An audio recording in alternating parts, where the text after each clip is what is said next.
In this 8th lecture of special relativity, we stated the principle of constancy of the speed of light. Together with the principle of relativity, it is the building block of the theory of special relativity. At the end of the 19th century, scientists introduced ether to allow light to propagate in a vacuum. But Michelson and Morley experiment ruled out its existence. In 1905, Albert Einstein simply proposed that Maxwell's equation should be the same in all inertial frames, essentially stating that the speed of light should be the same in all inertial frames. This statement was controversial, as simple thought experiments seemed to produce unnatural results under this assumption.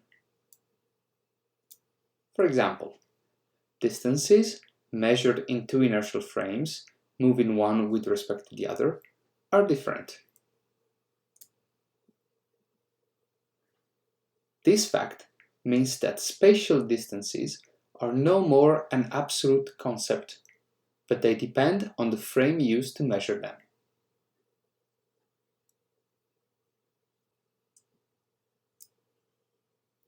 Also, times appear to be different.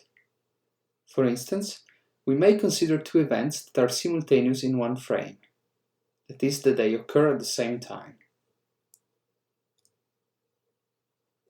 We can think about another thought experiment to produce two simultaneous events in a train coach.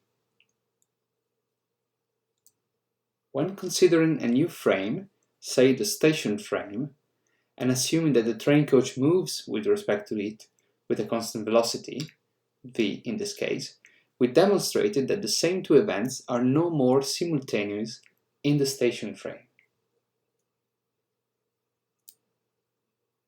We were able also to measure the time delay t between the two events in the station frame.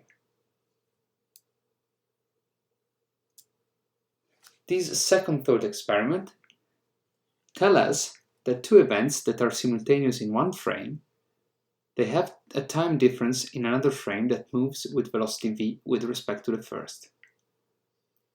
This indicates us that also time intervals are not an absolute concept, and they depend on the frame that measure them.